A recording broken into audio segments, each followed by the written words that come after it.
നമസ്കാരം. ചതുരംഗത്തിലേക്ക് സ്വാഗതം. പാലക്കാട് എലപ്പുള്ളിയിൽ തുടങ്ങുമെന്ന് പറയപ്പെടുന്ന മദ്യനിർമ്മാണശാലയ്ക്ക് ദിവസം 10 ലക്ഷം ലിറ്റർ വെള്ളം വേണം. കേരളത്തിൽ വീട്ടാവശ്യത്തിന് വെള്ളം കിട്ടാത്ത 2500-ലധികം വാർഡുകളുണ്ടെന്ന് സർക്കാർ നടത്തിയ പഠനങ്ങളിൽ വ്യക്തമാക്കുന്നു. കേരളത്തിൽ കടുത്ത വരൾച്ചയുണ്ടാകുമെന്ന പഠനത്തിന്റെ അടിസ്ഥാനത്തിൽ കേരള ശാസ്ത്ര സാങ്കേതിക പരിസ്ഥിതി വകുപ്പും മറ്റും നടത്തിയ പഠനത്തിലാണ് ഈ വെളിപ്പെടുത്തൽ. കേരളത്തിന്റെ 8-1 ഭാഗവും കുടിവെള്ളക്ഷാമത്തിന്റെ പിടിയിലാണ്. എല്ലാ ജില്ലകളിലുമുണ്ട് ഇത്തരം പ്രദേശങ്ങൾ. ഇനി പറയൂ, നമുക്കാവശ്യം മദ്യനിർമ്മാണശാലയോ കുടിവെള്ളം നൽകാനുള്ള സംവിധാനമോ? മദ്യ വ്യവസായത്തിന് ആവശ്യമായ വെള്ളത്തിന് കമ്പനി വാങ്ങിയ സ്ഥലത്തെ മഴവെള്ളം മാത്രം മതിയെന്ന് വകുപ്പ് മന്ത്രിയും സാക്ഷ്യപ്പെടുത്തുന്നു.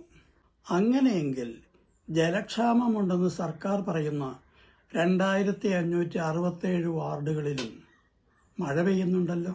ആ മഴവെള്ളം ഉപയോഗിച്ച് അവിടുത്തെ ജലക്ഷാമം പരിഹരിച്ചുകൂടെ?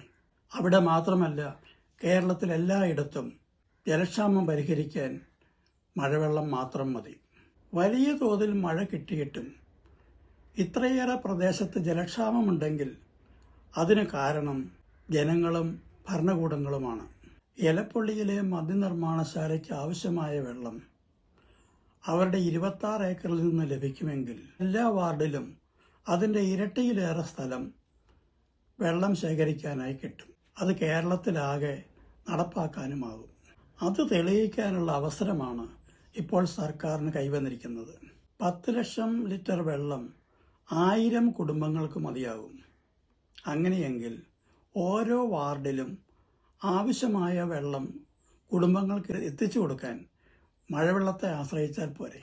തദ്ദേശ ഭരണ സ്ഥാപനങ്ങൾക്ക് ഈ പദ്ധതി നൽകിയാൽ അവർ ജനങ്ങളുടെ സഹകരണത്തോടെ നടപ്പാക്കും. നമ്മുടെ ജലക്ഷാമം പരിഹരിക്കാം. കുടിവെള്ളക്ഷാമമുള്ള പ്രദേശങ്ങളിൽ വെള്ളം നൽകാതെ മദ്യനിർമ്മാണത്തിന് വെള്ളം നൽകിയാൽ അത് വലിയ ആക്ഷേപത്തിനിടയാക്കും. ഈ പദ്ധതി ഒരു വാർഡിലെങ്കിലും പരീക്ഷിച്ചാൽ ആ മാതൃകയിൽ കേരളത്തിലെല്ലായിടത്തും ജനങ്ങളെ ബോധ്യപ്പെടുത്തിക്കൊണ്ട് ശുദ്ധജല വിതരണം നടപ്പാക്കാനാകും. അതിനുശേഷമാണ് മദ്യനിർമ്മാണ കമ്പനിക്ക് അംഗീകാരം നൽകുന്നതെങ്കിൽ അത് ജനങ്ങളുടെ അംഗീകാരത്തോടുകൂടി തന്നെ നടപ്പാക്കാനുമാകും. ഇതിനാവണം സർക്കാർ ശ്രമിക്കേണ്ടത്. കുടിവെള്ളക്ഷാമം പരിഹരിക്കാനുള്ള പദ്ധതികൾ നടപ്പിലാക്കേണ്ടത് വേനൽക്കാലത്താണ്. ഇത്രയേറെ വെള്ളം കിട്ടുന്ന നമ്മുടെ സംസ്ഥാനത്ത് 12% പ്രദേശങ്ങളും ജലക്ഷാമം അനുഭവിക്കുന്നു എന്ന് പറഞ്ഞാൽ അത് മഹാനാണക്കേടാണ്. തദ്ദേശ ഭരണ തെരഞ്ഞെടുപ്പ് വരികയല്ലേ. പ്രകടന പത്രികയിൽ ജലക്ഷാമം പരിഹരിക്കാനുള്ള പദ്ധതികൾ വന്നാൽ അത് ജനങ്ങളെ ഏറെ സ്വാധീനിക്കും. എങ്ങനെയും ജയിക്കണ്ടേ? ജനങ്ങളെ സേവിക്കാൻ അതല്ലാതെ വേറെ മാർഗമില്ലല്ലോ. അപ്പോൾ ശരി, വീണ്ടും കാണാം. നന്ദി.